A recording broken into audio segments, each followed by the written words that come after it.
Du Sahara à l'Arctique, le Muséum d'histoire naturelle de Paris propose jusqu'au 30 novembre une immersion dans les déserts du monde. La conceptrice de l'exposition Désert, Anne-Camille Bouillet, est notre invitée. Bonjour, merci d'être avec nous. Avant de commencer cet entretien, je vous propose de regarder la bande-annonce de l'exposition.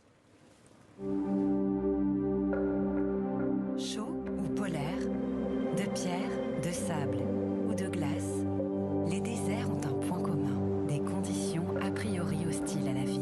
Et pourtant, animaux, végétaux et humains ont su s'adapter à ces milieux extrêmes. Du Sahara à l'Atacama, en passant par l'Antarctique, embarquez pour un voyage inédit avec l'exposition Désert à la Grande Galerie de l'Évolution à Paris.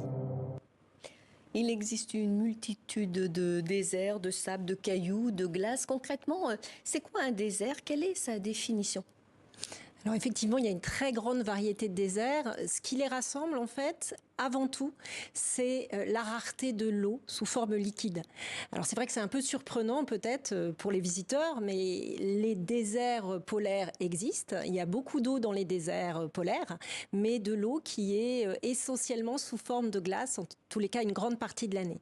Donc c'est d'abord cette absence d'eau liquide, d'eau disponible pour les plantes et les animaux. Après, il y a d'autres caractéristiques qu'on retrouve dans les différents déserts, les températures extrêmes, que ce soit dans le chaud ou dans le froid. Et puis, ce sont de vastes milieux ouverts qui vont générer un certain nombre d'adaptations chez les plantes et chez les animaux.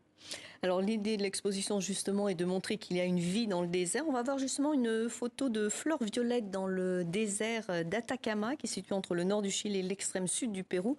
Alors c'est très étonnant comment ces fleurs ont-elles pu se développer, pousser dans une région aussi aride? Alors, il y a effectivement des plantes dans le désert, elles sont assez rares, mais elles ont développé en fait des adaptations tout à fait spécifiques. Par exemple, ces tapis de fleurs qu'on voit naître parfois après une bonne pluie dans certains déserts chauds, ce sont ce qu'on appelle des plantes éphémères.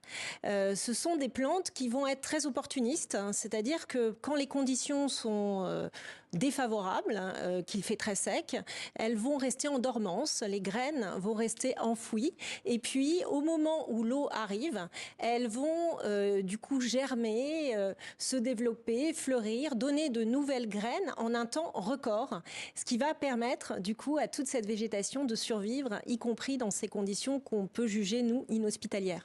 Alors il y a la faune et la flore, beaucoup d'animaux sont aussi capables de survivre dans le désert. C'est le cas du scarabée namibien ou encore du gecko palmato que l'on va découvrir à l'écran. Comment fait-il pour survivre dans le désert et se protéger des prédateurs ?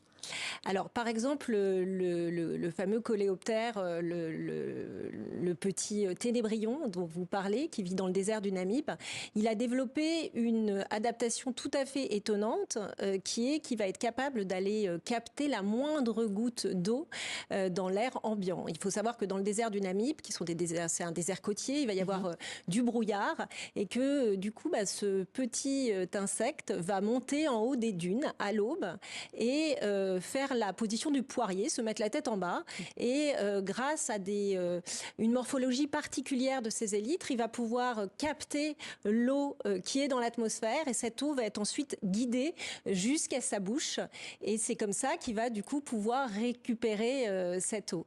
Le gecko palmato, lui, c'est un petit lézard qui va vivre souvent enfoui, comme beaucoup en fait d'animaux du désert qui pendant les heures chaudes vont se protéger en se mettant sous la surface du sol, là où la température est moins importante et l'humidité supérieure.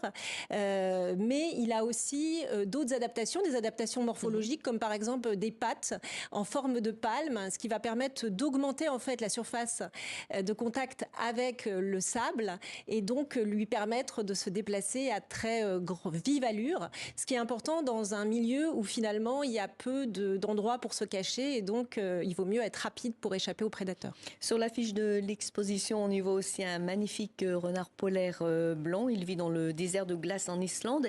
Et quelle est sa particularité à lui ? Alors, il a plein d'adaptations aussi. Il fait partie donc de toute cette faune du désert arctique.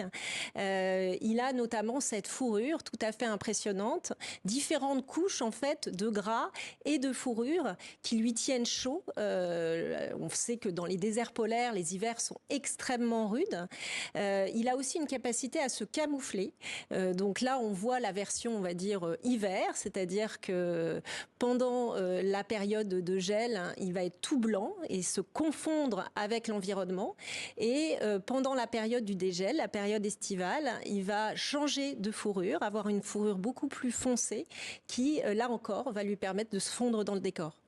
Alors, il y a aussi des populations qui vivent dans le désert. Comment ont-elles réussi à s'adapter? Est-ce qu'elles ont développé un mode de vie particulier?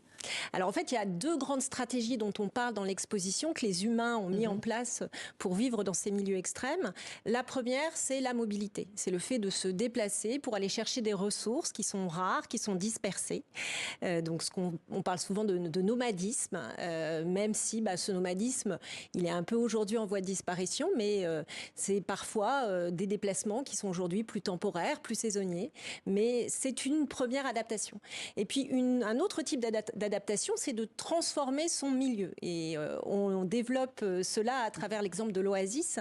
L'oasis, c'est pas du tout quelque chose qui naît naturellement, c'est vraiment une construction des humains, quelque chose qui a demandé une ingénierie extrêmement sophistiquée, ne serait-ce que pour amener l'eau jusqu'aux cultures et donc permettre à tout un système, un agrosystème de se développer avec comme plante phare, bien sûr, le palmier dattier, mais qui abrite beaucoup d'autres cultures, des arbres fruitiers, des cultures céréalières, fourragères.